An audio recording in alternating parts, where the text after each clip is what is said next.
말씀은요, 풍성한 은혜를 받는 길입니다.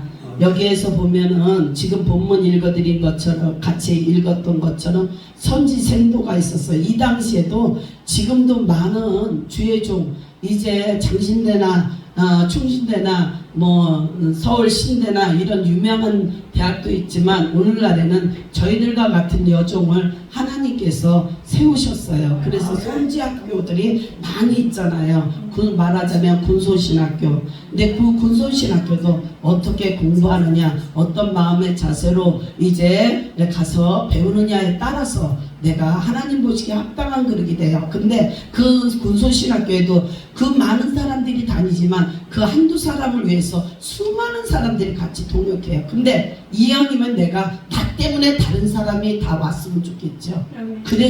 그런 욕심이 있어야 돼요. 나 때문에 그들이 너희들이 들러리로 나 때문에 왔구나 이런 생각을 갖고 한다면 그거 교만이 아니고요. 하나님 나 때문에 왜 학교가 운영되어지려면 여러 가지 재정적인 부분이나 여러 가지 것들이 필요합니다. 그렇기 때문에 많은 이제 사람들이 근데 그 중에 사모하는 자가 끝까지 살아남아요. 제가 졸업한 학교도요. 이제 처음에 굉장히 많은 학생들이 있었지만 그 중에 얼마 되지 않는 사람 중에 이제 저도 그 중에 한 사람이에요. 저는 교회가 세워지기 위해서 끊임없이 기도했던 사람이에요. 얼마나 사모했는지 몰라요. 나이 먹었다고 교회 세우지 못한다고 실망하지 마십시오. 저도 60 넘어서 교회를 세웠습니다. 그런 것처럼 실망하지 마십시오. 문제가 있어요. 끊임없이 기도해요. 근데 하나님의 사람이 희한한 게 어려우면요 세상에 나가서 내 방법대로 한번 해봐야 되잖아요. 근데 내 방법대로 안 되더라고요. 하나님의 진짜 하나님의 사람은요 세상으로 갔다가도 다시 하나님 앞에 나와서 엎드려져서 기도하면서 하나님의 은혜를 구해요. 비록 가는 길이 힘들고 어렵고 고난의 길이라 할지라도 주님을 떠나지 않는다는 거예요. 어린아이가 엄마가 때리면 엄마 품 안으로 더 파고드는 아이가 있는가 반면에 어떤 아이는 엄마가 매질을 하면은 좀 많이 도망가는 아이들도 있잖아요.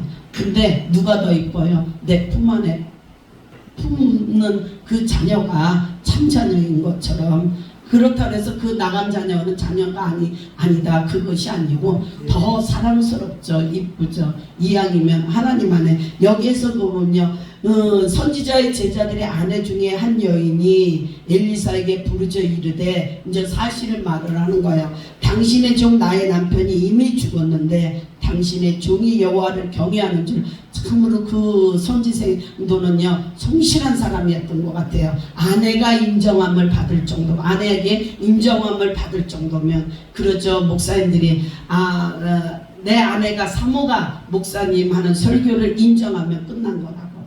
어쨌든 그러한 것처럼 이분도 이제 그 아내한테 하나님을 섬기는 그 일을 인정함을 받았다는 게 중요합니다. 그런데요 경외하는 줄 당신이 아시는 바입니다 이랬습니다. 이제 빚준 사람이 와서 나의 두 아이를 데려가고 그의 종을 삼고자 하나이다 합니다. 그 빚으로 인해서 예전에는요 많은 문화가 경제가 발전이 안 됐기 때문에 이제 빚이 있게 되면 어떻게 됐어요? 자녀를 데려가서 노예로 삼는 경우들이 종으로 삼는 경우들이 우리 어렸을 때만 해도 이렇게 먹고 사는 게 힘드니까 그 자녀를 이웃집에 보내서 이제 지금은 그런 언어가 없어졌지만 식모살이를 하는 그 집에 나이는 어리지만 밥해주고 빨래해주고 청소해주고 이제 여러 가지 일들을 하는 것들을 우리가 알 거예요. 우리 때만 해도 그런 일이 있었대요. 근데 제가 성장했었을 때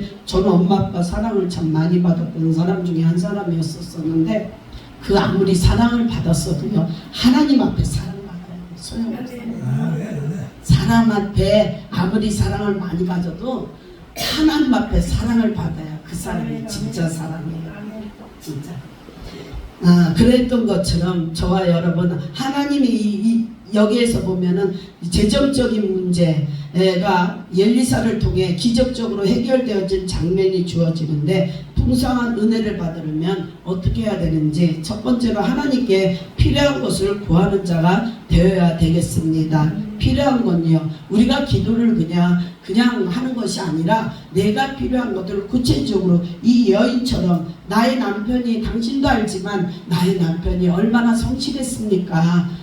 그런데 내가 지금 빚으로 인해서 나의 두 아들이, 빚이 많습니다가 아니라 나의 두 아들이 이제 그 체주에게 끌려가게 생겼습니다 하고 자세히 기도한 것처럼요, 저와 여러분에게 있어진 여러 가지 문제들이 있다면 하나님 앞에 자세하게, 하나님 앞에 조목조목 하나님 앞에 아뢰시기를 축복합니다. 본문에 나오는 가보는요, 하나님을 경외하던 남편이 남긴 재산도 없이 죽자 빚을 갚을 수 없는 상황 속에서 엘리사에게 찾아가 부르짖으며, 엘리사의 종이었던 자신의 죽은 남편이 하나님을 경외한 사실을 당신도 알지 않느냐면서 이제 빚 때문에 자신의 두 아이가 이제 체주에게 끌려가게 된 사실을 말합니다. 2절에 보니까 엘리사는요, 내가 너를 위해서 무엇을 하랴 하는 소리는요, 예수님이 여리고 길가에 이제 맹인 둘에게 그랬잖아요. 너희에게 무엇을 하여 주기를 원하느냐 하면서 마태복음 20장 30절에 말씀하시고 있어요. 그 말씀과 똑같아요. 어느 날 갑자기 저와 여러분에게 찾아오셔서 내가 너희에게 무엇을 주기를 원하느냐 꿈속에서라도 행여 말씀하신다면 여러분 뭐라고 말하겠어요? 네, 저는요, 예전에 제가 암이 걸렸었다 그랬잖아요. 그랬을 때 외국인 목사님 와서 부흥 집회를 하는데 기도받을 사람 나오래요. 그래, 부지런하기는 얼마나 부지런한지 그냥 막 뛰어나갔어요. 무엇을 해주기를 원하냐고. 그랬을 때 하나님, 나요 은사 주세요. 하나님의 일할 수 있도록 영적 무기 주셔서 일하게 해주세요. 저기처럼 솔로몬처럼 나 백성을 다스릴 수 있게 지혜 주세요 했었던 것처럼 하면 얼마나 좋겠어요. 그때 나 건강하길 원해요. 그 소리를 한 거예요. 그리고 나서 집에 와서 얼마나 땀을 치고 했는지 몰라요. 갑자기 물어본다면 뭐라고 얘기하겠어요? 그런, 네? 이제 그게 내 영혼의 정신에 박혀져 있어야 돼요. 내 영혼의 정신의 삶에 그것이 박혀져 있을 때 그것이 내 입에서 나오는 거지, 그것이 안 되면 갑자기 물어보면은 이게 나오기가 쉽지가 않더라는 것입니다. 지금 여기에서도 본문에서도 이제 엘리야가 그래요. 엘리사가 그래요. 내가 너한테 무엇을 해주기를 원하느냐고. 여기에 엘리사가 그에게 이르되 내가 너희를 위하여 어떻게 하랴, 내 집에 무엇이 있는지 내게 말하랴 하고 이것이 엘리사가 그렇지만 그것을 다시 한번 거꾸로 생각한다면, 주님이 저와 여러분에게 물으신다면 무엇라, 꿈속에서도 주님 만나면 내가 저와 여러분이 원하는 것을, 내 육이 원하는 것을 말할런지, 내 안에 항상 사모하는 것을 말할런지 그 누구가 알겠냐고요. 그런데 여기 여종은요, 그 상황을 그 아들에게, 그 엘리사에게 말을 합니다. 이제 2절에 엘리사는 내가 너를 위하여 어떻게 하랴 하는 소리는 예수님이 여리고 길가에 맹인 둘에게 너에게 무엇을 하여 주기를 원하느냐고 물으셨던 것과 같습니다. 하나님은 내게도 지금 물으십니다. 너를 위해 무엇을 해줄까 물으신다면 뭐라 대답할 수 있겠습니까? 하나님은요, 나의 필요를 다 아시지만요, 인간적인 욕심이 없이 구체적으로 필요한 것을 구하기를 원하신다는 것입니다. 야고보서 4장 2절에도요, 너희가 얻지 못하면 구하지 아니하기 때문이라고 말씀하시고 있습니다. 기도하고 응답되어질 때 하나님의 살아계심을 체험하고 있는 자가, 믿음이 큰 자가, 그러한 자가 믿음이 큰 자가 되어진다는 것입니다. 어려울 때 제일 먼저 누구를 찾습니까? 세상을 향하여서 세상에 있어진 방법으로 해결해 보고자 합니까? 아니면 전능하신 하나님, 창조주 하나님이신 그분 앞에 나와서 무릎 꿇어 기도하고 있습니까? 근데 주님 앞에 나오면요, 기도한 그 즉시 하나님께서 옛다 내가 너에게 이런 응답을 해줄게 하고, 대답은 어떤 분들은 그런 응답을 받지만 그 문제가 그 즉시 해결되어지는 건 아니에요. 기다려야 된다는 거예요. 그 기대 그냥 주는 거 없어요. 주님이 그 기간을 통해서 나를 만드신다는 거였어요. 내 안에 있어지는 악성, 독성, 죄성들이 이제 사라지게 하시고 또한 그것을 통해서 하나님께서 나를 인격적으로 주님 만날 수 있는 그 은혜를 주신다는 거예요. 예수 그리스도의 향기, 하나님 믿노라 하면서 시단바닥이나 어디 가서든지 그냥 뭐 지사님, 권사님, 목사님 하면서 입에서 육두문자가 나온다든지 뒤돌아서 보면 알았습니다 이래놓고 나서 뒤돌아서 그냥 18 숫자가 나온다든지 이런 경우들이 우리 믿는 자들이 너무나 많아요. 하나님께서는요 저 여러분과 하여금요 이 시대는요 옛날에는요 그런다 할지라도 이제 복음 증거하기 위해서 많은 영혼들을 살리기 위해서 은사적인 부분이 나타나서 그들을 나타나는 현상을 통해서 그들을 복음 전도했지만 이 시대는 아니에요. 이 시대는 언어와 품행과 품격이 갖춰질 때, 영성이 갖춰질 때 그들의 마음이 녹아져서 저 목사님 믿는 하나님, 저 지사님 믿는 하나님, 권사님 믿는 하나님 나도 한번 믿어볼까? 그분은 참 어떠한 상황 가운데서 편안하더라 하면서 하나님 앞에 나오는 경우가 많아요. 못 먹고 못 입고 입어서 주님 앞에 나오는 시대는 끝났다는 거예요. 물론요 이 시대도요 하나님 앞에 나와서 부르짖어 기도하고 간구하는 자들 보면요 프로테지로 타진다면 힘들고 어렵고 그 있어도 많은 걸 가지고 누려도 힘들고 어렵고 공고한 자들이 하나님 앞에 나와 부르짖어 기도합니다. 주님을 찾는다는 거예요. 편안하고 아니라면요 토요일날 같은 때 그냥 누워서 TV 보고 그냥 닐릴랄라 이러고 있으면 얼마나 좋겠어요. TV에서 얼마나 재미난 거 많이 해요. 그런데 저희 교회는 토요일날 와서 기도하겠대요. 그러니 얼마나 내일 주일인데 아직까지 제가 하나님 제가 아직까지 기도할 수 있는 그 기도해야 되는 것이 남았나 보네요. 저 기도시키느냐고 저분들을 보냅니다 하고 아멘 하고 그냥 2시간씩 앉아서 토요일이면 기도하는 것처럼 이제 하나님을 향하여 주를 향하여 우리는 늘 부르짖어 기도해야 돼야 되겠습니다. 야고보서에 말한 것처럼 너희가 얻지 못하면 구하지 아니했기 때문이라고 했기 때문에 하나님 앞에 구하십시오. 주님 앞에 아뢰게 되면 너희는 입을 크게 벌리라고 그랬어요. 하나님 앞에 기도하십시오. 주님께서 그 사람에 맞게 가장 정확한 때 완전한 것으로 가장 좋은 것으로 하나님께서 응답하십니다.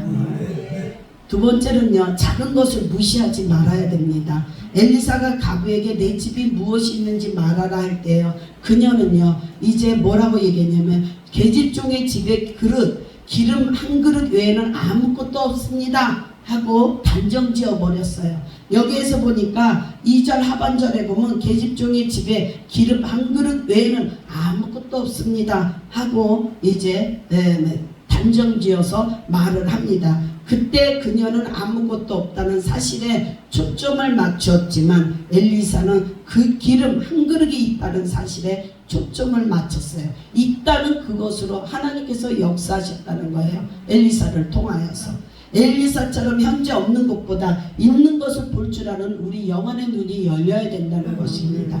보이는 것이 보잘것없어도 하나님의 손에 붙들린다면 그 도구는 큰 역사를 이룬다는 거예요. 다윗 손에 있었던 물맷돌이요 그 돌은 그냥 돌이에요. 길거리에 다니면 하찮은 돌입니다. 근데 다윗 손에 그것이 쥐어지니까 어때요? 크신 역사가 나타나서 골리앗을 쓰러뜨리는 도구가 되잖아요. 어떤 도구가 되느냐 그것이 가장 중요합니다. 하나님은 가부가 가진 기름 한 그릇 외에 기적적으로 그것을 통해서 기적적으로 문제를 해결해 주십니다. 기름은 성령을 상징하고요. 성령의 기름이 부어지면 작은 불꽃이 큰 불을 일으키는 그러한 역사가 있게 됩니다. 예수님의 12제자들도요 많이 배웠어요. 잘났어요. 똑똑해요. 많이 가진 자요? 아니요. 그들은 볼품이 없었던 자입니다. 그러한 자들을 통해서 예수님은요 그 제자들을 통해서 크신 일을 했어요. 오늘날 지금까지 12명의 이름이 길이길이 남을 수 있는 그 중에 하나 가룟 유다는 그 역시도 이름을 길이길이 남겼지만 어떤 공로로 어떤 것을 남겼느냐, 그것이 중요하다는 것입니다. 감리교 창시자 요한 예실라는요, 이제 몸무게가 50kg밖에 되지 않은 자였지만 성령의 역사로 거대한 부흥사가 될 수 있었던 것은 그 안에 성령님이 임재하셨기 때문에 하나님의 영광의 도구로 사용했다는 거예요. 우리가 눈으로 볼 때는 비록 보잘것없고 하잘것없는다 할지라도 그 속에 예수 그리스도의 은혜가 임하기만 하면 그를 통해서 하나님께서는요, 큰 불을 일으키는 큰 일을 할 수 있는 그러한 일들을 한다는 거예요. 여기 서 있는 저는요, 하나님이 저를 통해서 크게 일하시는 줄 알았어요. 처음에 부름을 받았을 때 주신 것들이 있어서 아주 크게 하나님께서 봐봐요. 허우대도 저는요 이거 착각했어요. 진짜로 착각했어요. 허우대도 멀쩡하지, 그래도 그 나름대로 기운도 있지, 그리고 하나님 사모하는 마음도 있지, 그래서 저는 뭐가 되는 줄 알았어요. 겁나. 그런데요, 야, 20년이더라고요. 보통은 10년이면, 길어야 12, 13년이면 하나님이 세우시더라고요. 사용하시더라고요. 그래서 아무리 우리 눈에 하잘것없이 보이는 것이라 할지라도 우리가 그것을 소홀히 여기는 그런 것을 제 보는 눈서부터 이제 몸서부터 생각하는 것부터 하나님이 다 바꾸기 시작하시더라고요. 평신도 같은 모르지만 주의 종이 돼가지고 너는 돼, 너는 안 돼, 너는 O야, 너는 X야 이러면 되겠어요? 그러면 영혼들을 살리려고 세워짐을 입다고 하지만 그거는 영혼을 죽이는 일이지 살리는 일은 아니라는 것입니다. 그렇죠. 하나님 영혼을 살린다고 하는 자가 영혼을 오히려 죽인다면 그거는 하나님과 상관없는 그러한 일들이라는 것입니다. 그렇기 때문에 아무리 지렁이 같은 너 야고보 할지라도, 지렁이같이 밟히고 꿈틀꿈틀하는 자라 할지라도 그러한 자들까지 긍휼의 눈으로 볼 수 있는 그 은혜가 우리의 신령 가운데 있어져야 된다는 것입니다. 이것이 제 얘기예요. 진짜 하나님께서는요 모질게도 훈련시키시더라고요. 돈이 있으면 저 돈 쓰는 가락 알아요. 권사 때 써봤기 때문에. 우리 남편이 외국 나가서 돈 번 돈 그거 다 어디다 썼겠습니까? 교회 안에서 썼죠. 하나님 앞에 차라리 목돈으로 탁 바치고 모르는데 그거 다 가지고 어떻게 썼겠어? 조작을 냈죠. 그런 것처럼. 그렇기 때문에 어떻게 해야 주의 종의 마음을 살리는지, 어떻게 해야 저들을 이끌어낼 수 있는지. 제가 한번 교회 움직이면 교회가 시끄러웠어요. 그냥 하오 하면서. 그런데 그것이 하나님 보시기에는 합당치 아니했던 모습이었고요. 하나님은 가정을 세우지, 가정을 귀하고 소중하게 여기지 못했던 것들을, 그것을 회개를 오랜 세월 시키시면서 하나님께서 너의 미련함과 어리석음과 이제 무지함을 회개하라고. 얼마나 무지했는지 몰라요. 그 무지했고 미련하고 어리석고 가정을 세우지 못했던 그것을 주님이 책망하시는데, 그 시간들에 정말 피눈물 나는 그러한 시간이었지만 여러분 울었을 때요, 하얀 유행가 가사에 하얀색이라고 이 밤을 하얗게 새고 그러죠. 하얀색이라는 거 느껴보셨어요? 저는 눈물은 하얀색이라고 생각해요. 가수들이 표현했었을 때 노래 가사에 뭐 이 밤을 하얗게 새고 파도가 하얀색이고 하죠. 눈물이 진짜 하얀색이더라고요. 얼마나 억장 무너지는 그 시간을 보내겠는지. 눈을 이렇게 뜨고 있는데도 눈물이 그냥 왕눈방울만한 것이 뚝뚝 떨어진다고 표현하잖아요. 시인들이요. 그렇게 떨어져요. 그런 시간들을 하나님께서 낮추시고 또 낮추시고, 낮추실 때는요 그거 몰랐어요. 제가 교만했는지, 제가 가지고 있는 사고를 하나님이 바꾸고 계시는지 모르고 지나왔던 세월들이었었는데, 결국엔 하나님이 이래서 나를 바꾸게 하셨고 나의 생각을, 내가 가지고 있는 것들을 완전히 뒤집어 놓기 위해서 주님 뒤에 오래 기다리셨다고 그렇게 말씀해 주시더라고요. 많은 사람이 저 하나 세우기 위해서 수많은 사람들이 스쳐 지나갔는데, 감사한 건 그들이 저를 아프게 했지만 저는 그들을 원망하거나 불평하지 않았어요.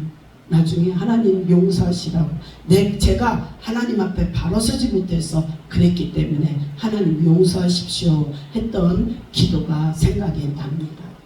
그래서 원수 짓는 일은 없어야 돼요. 하나님께서는 내 안에 성령님이 계시면 그를 통해서 주님께서는 큰 일을 더 하십니다. 세 번째는요, 복받을 그릇을 준비하는 자가 되어야 되겠습니다. 가부가 그릇 한 그릇이 있다고 기름 한 그릇이 있다고 하자 엘리사는 그에게 밖에 나가서 이웃에게 빈 그릇을 빌리되 조금 빌리지 말고 많이 빌리라고 이제 3절에 말씀하시고 있어요. 얼마나 이거요, 이 가부도 대단한 거예요. 기름, 지금 현실의 눈앞에 기름 한 그릇밖에 없는데 그러면은 자기는 한 그릇밖에 없습니다 했는데 엘리사는 기름 한 그릇이 있느냐? 그럼 너는 가서 그릇을 많이 빌려 이러는데 어떻게 해서 너무 황당하지 않아요? 요한복음 2장에 있는 것처럼요, 포도주가 다 떨어졌을 때 가서 물 떠오라고 하는 거하고 똑같은 거예요. 황당한 거잖아요. 그런데 그는요 어떻게 했냐면 그 그릇들이 기름이 다 차서 그녀가 또 그릇을 가져오라고 했을 때 아들이 더 이상 그릇이 없다고 하니까 기름이 곧 그쳤더라고 6절에 말씀하고 있습니다. 엘리사는요 빈 그릇을 많이 준비해야 한 것은 큰 꿈을 가지고 복받을 그릇을 준비하라는 것입니다. 그렇기 때문에 저와 여러분, 우리가 눈앞에 보이는 현실을 이제 볼 것이 아니라 주님께서 너머에서 일하시고 역사하시는 그 주님을 바라보고 그 주님 앞에 그 문제를 놓고 아뢰면서 이제 나는 이것밖에 안 되는데 자괴감에 빠져서 내 스스로가 주저앉는 자가 아니라 앞으로 아버지께서 하실 그 일을 바라보면서 힘있게 앞으로 향하여 걸어나갈 수 있는 그런 자가 되어야 되겠습니다. 그리고요, 나 자신을 잘 준비시키는 자가 되어야 돼요. 비싼 그릇은 되지 못한다 할지라도 깨끗한 그릇을 준비하되 어떤 충격에도 잘 깨지지 않는 든든한 그릇으로 준비되고 주님의 은혜로 많이 받을 수 있는 겸손한 그릇으로 준비되어졌을 때 주인이 언제든지 쓰실 수 있도록 제자리를 지키는 그릇으로 준비되어야 됩니다. 이제 가부가 나가서 그릇을 빌려요. 더러운 그릇이 있어요. 그릇 가지고 그러니까 더러운 그릇이 있어요. 그럼 그 더러운 그릇 가져와서 그 그릇에다 기름을 받으면 그 기름이 그 기름으로서 역할을 하겠습니까? 깨끗하게 닦아야 되겠죠. 깨끗한 그릇을 빌려와야 되겠죠. 깨끗이 못한 가지고 왔다면 그 그릇을 깨끗이 물에 씻어서 말려서, 물과 기름은 섞이지 않을까, 깨끗이 말려서, 그래서 이제 하는 것처럼 나 자신은 하나님 앞에 언제든지 주님이 언제든지 이 그릇 갖다가 써야지 오늘은, 그러면 준비할 수 있는 그러한 자가 되어야 된다는 것입니다. 적어도 주의 종은요, 여기 이제 목사님들 계시지만 주의 종은요 언제든지 찬양 한 곡쯤은, 그리고 어디를 가서 찬양의 인도자로 세운다면 30분 할 수 있는 이제 이것을 내가 가지고 다닐 수 있는 준비된 자가 되어야 되고요. 또 말씀을 증거하는 자가 되어야 됩니다. 설교 한 편은 준비해야 돼요. 예전에 우리 앞서 나가신 분이요, 늘 성령 어딜 가든지 말씀 한 편은 준비하고 다니라고. 언제 세울지 모르니까 그 세울 때 그때 그 말씀 들고 나가서 잘 하게 되면 히트침으로 말미암아 그 계기를 통해서 앞으로 나갈 수 있는 길이 열리니까 말씀을 항상 준비하라고 한 것처럼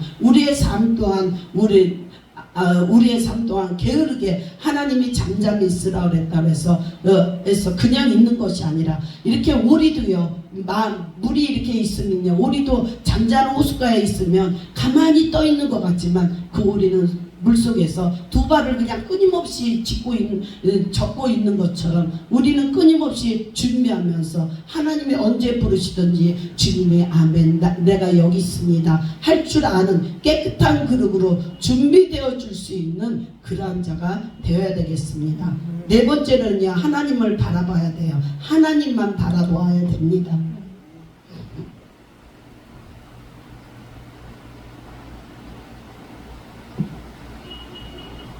엘리사는요, 가부에게 빌린 빈 그릇을 가지고 두 아들과 함께 들어가서 문을 닫고 그 모든 그릇에 기름을 부어 차는 대로 옮겨 놓으라고 4절에 말씀하시고 있습니다. 너는 내 두 아들과 함께 들어가 문을 닫고 그 모든 그릇에 기름을 부어서 차는 대로 옮겨 놓으니라 했습니다.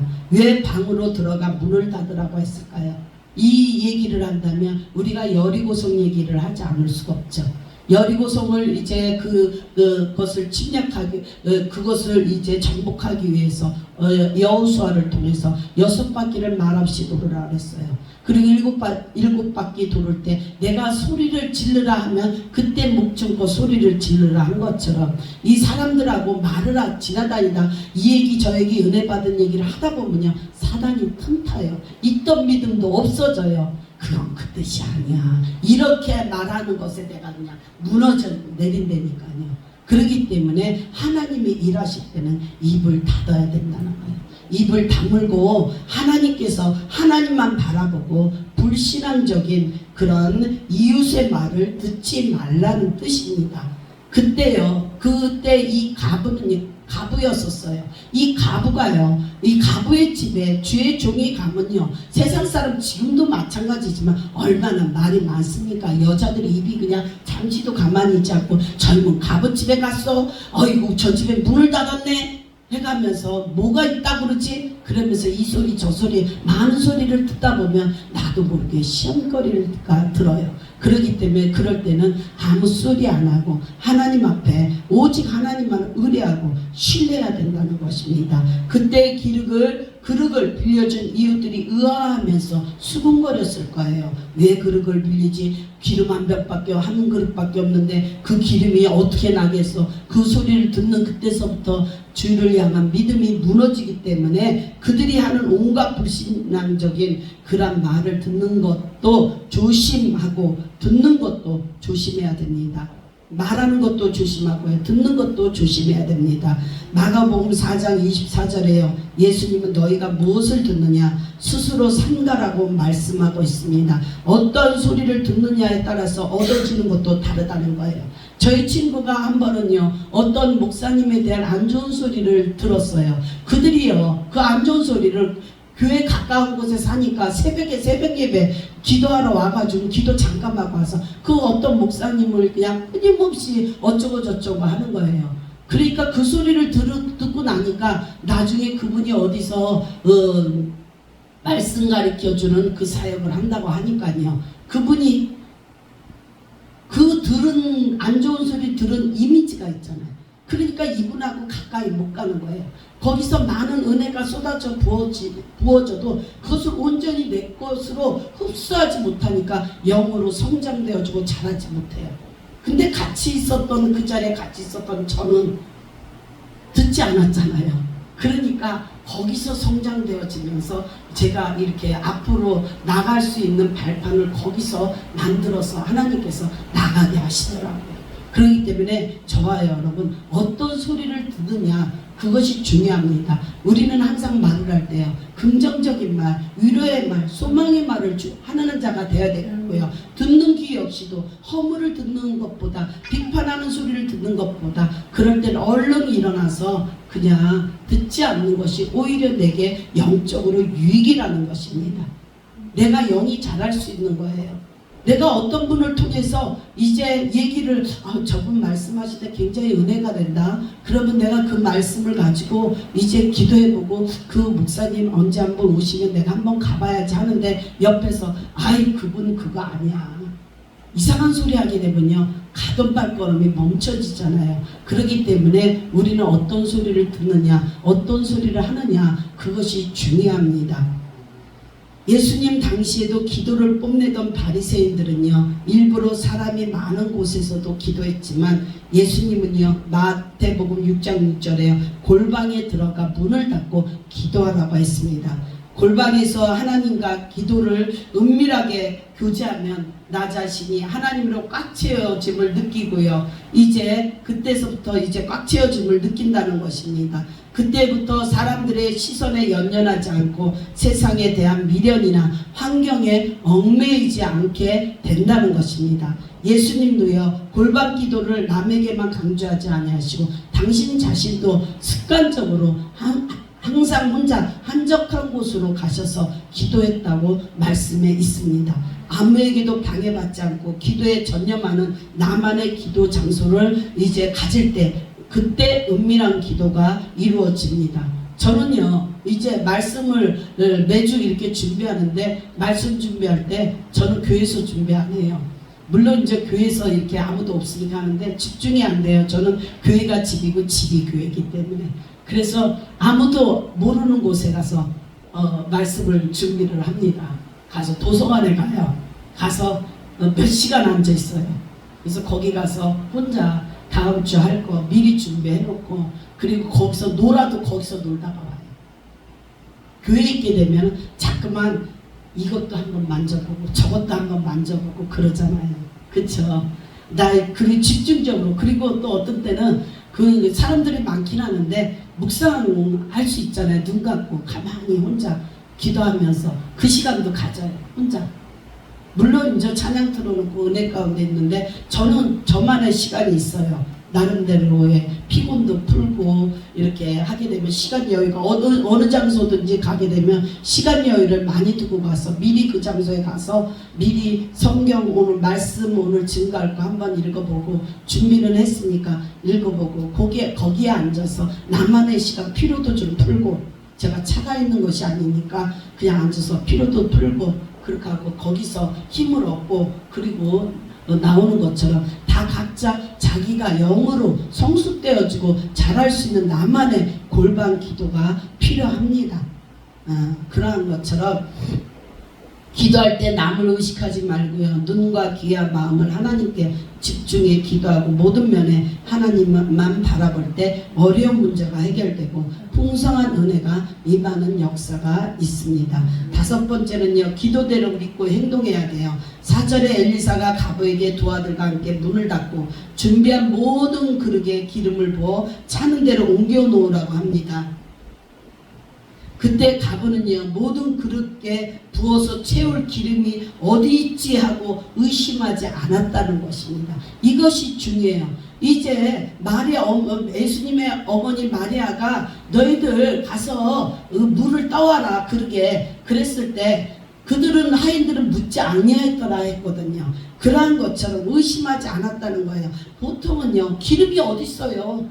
기름이 어디 있다고 이렇게 그릇을 준비하라고 그러죠. 이렇게 말을 하죠. 그런데 의심하지 않고 그대로 그는 순종하자 그녀가 가지고 있던 기름 그릇에서 계속 기름이 흘러나와 준비한 모든 그릇을 채우는 놀라운 기적이 일어납니다. 그처럼 말씀대로 행동해야 문제가 해결되어지고 꿈이 이루어진다는 것입니다. 요한복음 2장에 혼인 잔치에서요. 이제 물을 항아리에 채울 때 이제 어땠습니까? 기적이 일어났고요. 물이 포도주로 변하는 그러한 기적이 일어났다는 것입니다. 마태복음 12장에 손 마른 사람이 치유될 때요. 손을 내밀었을 때 그가 치유가 돼서 손을 내밀라 할 때 무슨 손을 내밀어요? 뭐가 낫는다고 이랬더라면 그가 손을 내밀었기 때문에 이제 그가 치유됐던 것처럼 믿고 행동할 때 좋은 열매로 나타난다는 것입니다.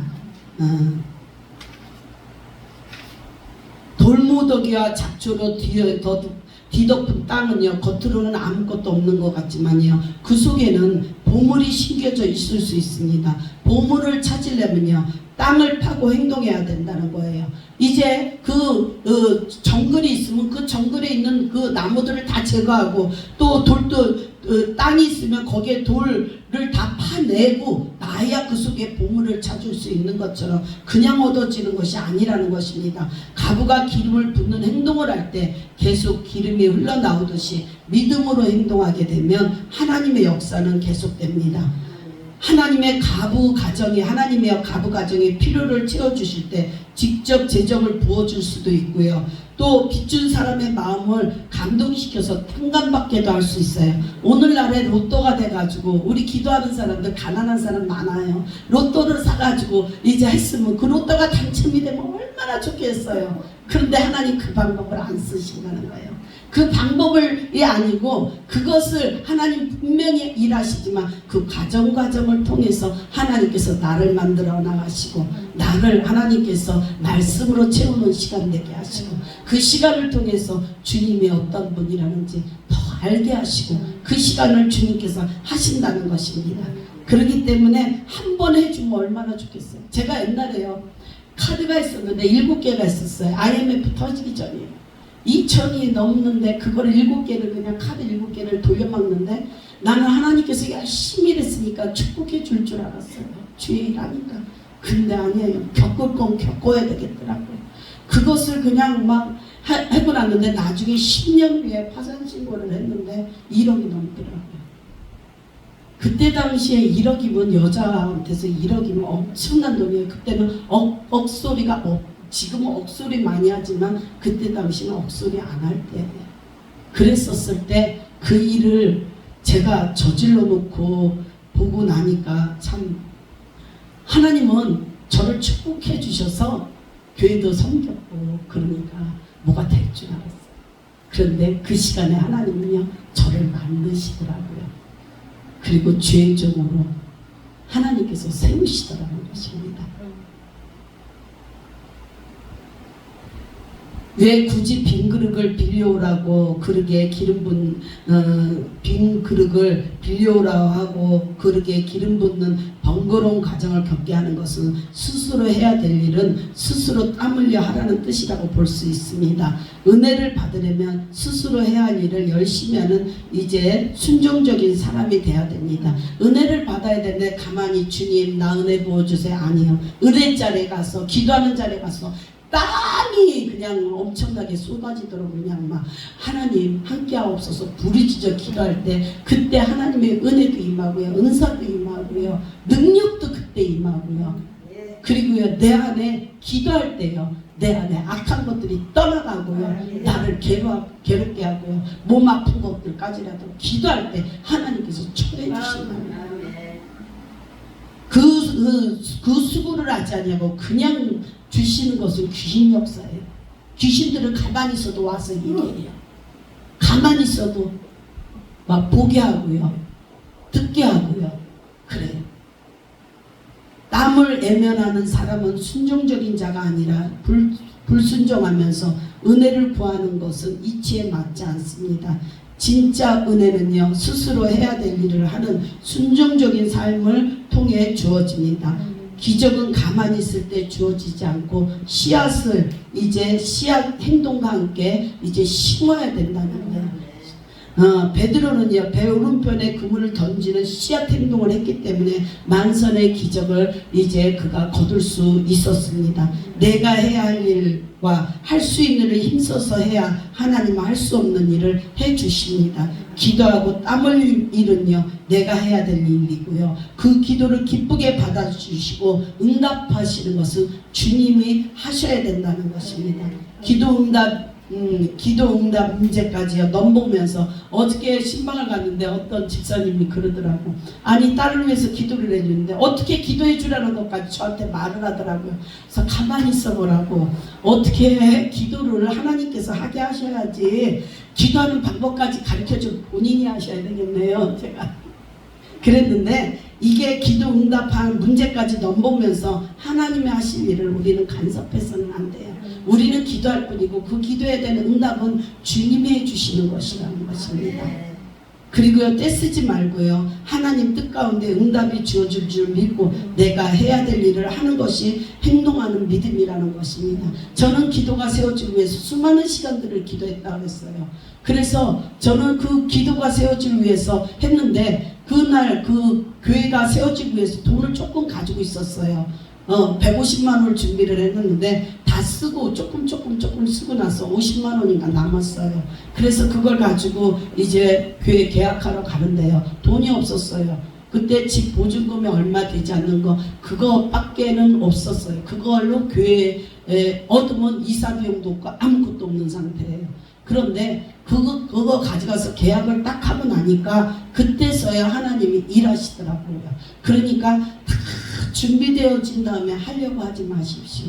그냥 씨앗이 내가 심으면 때가 되어지면 하나님께서 그 나머지 것들은 다 필요한 거. 제가 1,000,000원이요. 하나님 이사하고요. 뭐 사고요. 하는데 1,000,000원 필요해 돼. 딱 정확하게 1,000,000원 들어왔어요. 그 입을 더 크게 벌렸어야 되는데 그냥 내 저기만큼 구하니까 그만큼 딱 주시더라고요. 그래가지고 교회를 제가 옮기게 됐어요. 그래서 교회를 제가 생각한 것보다 굉장히 이쁘고 아름다운 곳으로 인도되어져서 제가 너무너무 기뻤어요. 언젠가 어떤 목사님이 그러더라고요. 교회 너무 이쁜 데 찾지 말라고. 근데 제가 무너졌어요. 나 그러지 않았는데 왜 그런 생각을 하지? 근데 하나님께서 저를 세우시더라고요. 교회가 이뻐요. 나중에 저희 교회 오시면 보실 기회가 있겠지만 하나님께서 부끄럽게 하지 아니하시더라고요.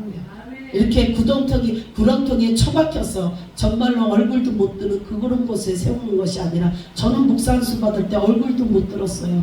교만하니까 하나님께서 정말로 진짜 뭐 저런 데 가서 목사안수 받았어 할 정도로 부끄러운 일을 겪었어요. 그런데 교회 세울 때는 하나님께서 부끄럽게 하지 않게 하시더라고요. 그러니까 그 문제도 하나님께서는요 행동하는 믿음을 앞세워서 스스로 해야 될 일과 또 하나님께 그렇게 하게 되면 하나님께서 문제를 해결해 주시는 그 은혜가 있습니다. 작은 곳에서도 타오릅니다. 결국 가부와 두 아들이 준비한 모든 그릇에 기름이 채워지는 기적이 일어났고 엘리사는 7절에 너는 가서 기름을 팔아 빚을 갚고 남은 것으로 너와 내 두 아들이 생활하라 합니다. 성령님이 도와주시면 내가 가진 작은 것을 통해 풍성한 은혜의 삶이 가능합니다. 저와 여러분에게 무엇을 가지고 있습니까? 하나님 앞에 무엇을 내놓을 수 있으며 무엇을 가지고 있어요. 내가 현재 내가 가지고 있는 것이 기름 한 그릇처럼 내게 너무 작거나 적거나 실망하지 말고요. 더욱 하나님께 기도하면서 스스로 해야 될 일에 대해서 게으르지 말고 최선을 다할 줄 아는 저와 여러분이 되어주기를 축복합니다. 그리고요 기도했다 할지라도 바로 응답이 없어도 포기하지 마십시오. 열왕기상 18장에 보면 이제 엘리야가 하나님께 비를 구할 때 어떻게 했어요? 6번이나 이제 가보라 그랬거든요. 그런 것처럼 하인더러 6번이나 가보라고 했어요. 많은 사람들이 지켜보고 있는데 6번이나 그곳에 가보라고 했지만 여전히 아무것도 나타나지 않았을 때 7번째 그래도 또 그가 기도를 어떻게 해서 그만큼 간절히 기도했다는 거예요. 머리를 무릎 사이에다 끼고 얼마나 엎드려서 간절히 기도했었을 때 그때 7번째 가라 그랬을 때 저 멀리 비가 오는 게 아니고 손바닥만한 구름이 있나이다 이 소리 가지고 왔었어요. 근데 그것을 통해서 됐다 하고 그때 이제 엘리야가 일어났다는 것입니다. 무릎 꿇고 기도한 후 사원을 보냈을 때 이제 사원은 저 먼 바다에서 사람의 손바닥만한 작은 구름이 일어납니다. 말할 때 그 작은 구름이 나중에 큰 비를 이룹니다. 나의 작은 날갯짓을 경시하지 마십시오.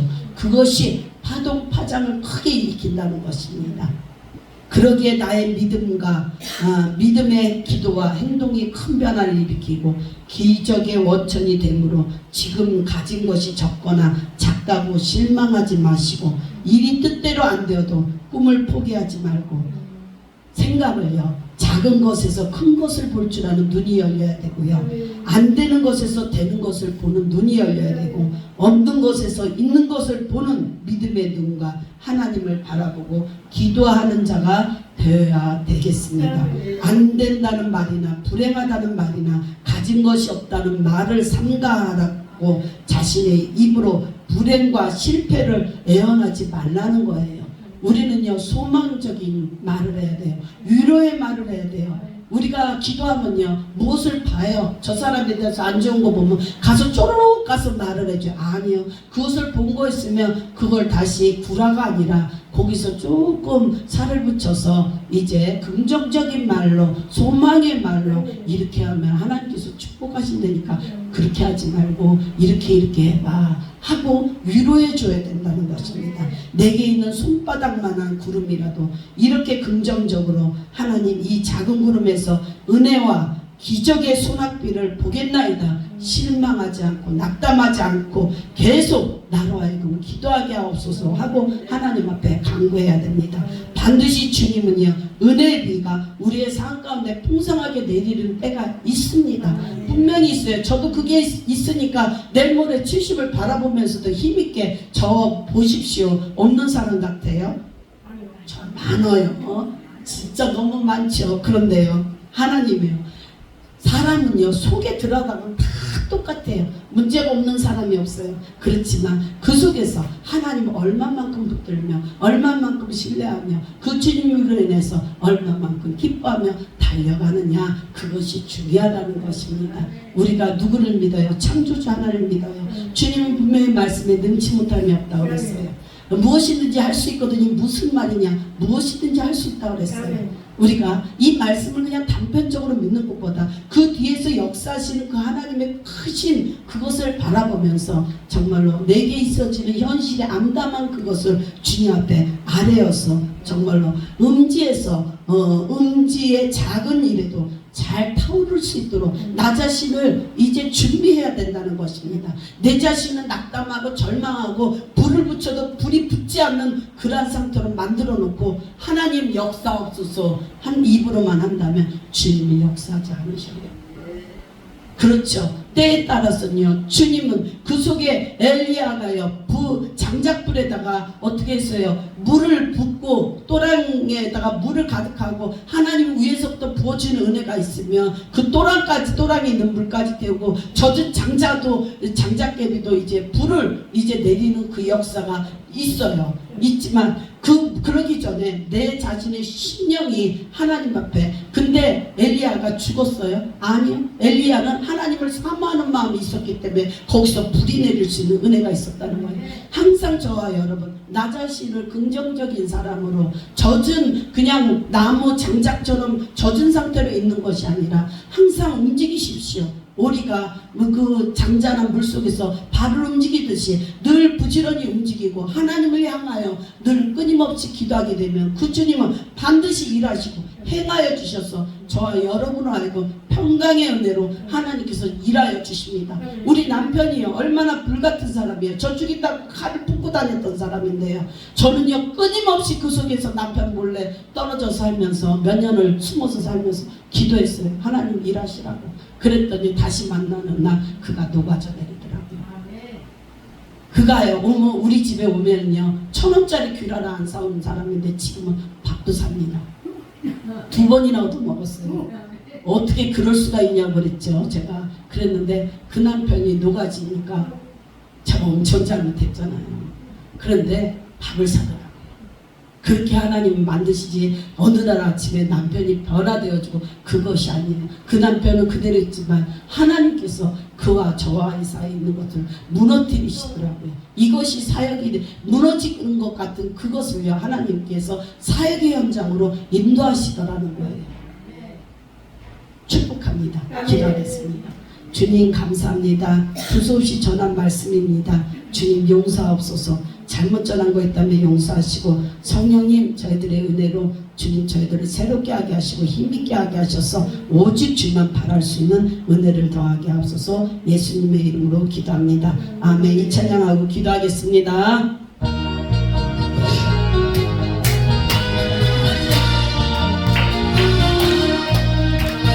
반드시 내가 너를 축복하리라. 반드시 내가 너를 들었으리라. 천리는 면해도 나의 약속은 영원히 변치 않으리니.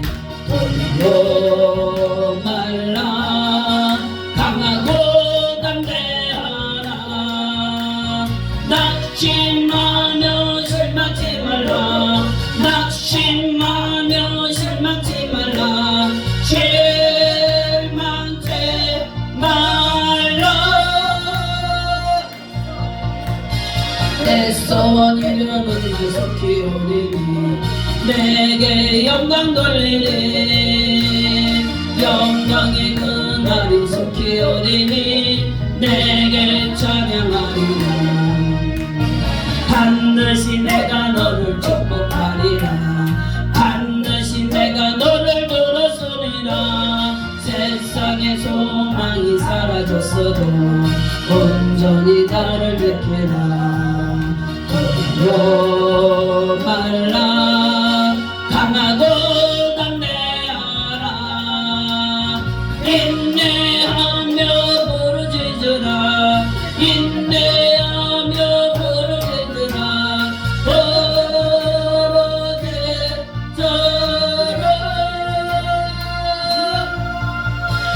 영광의 그날이 속히 오리니 내게 찬양하리라. 영광의 그날이 속히 오리니 내게 찬양하리라. 잠깐 통성으로 기도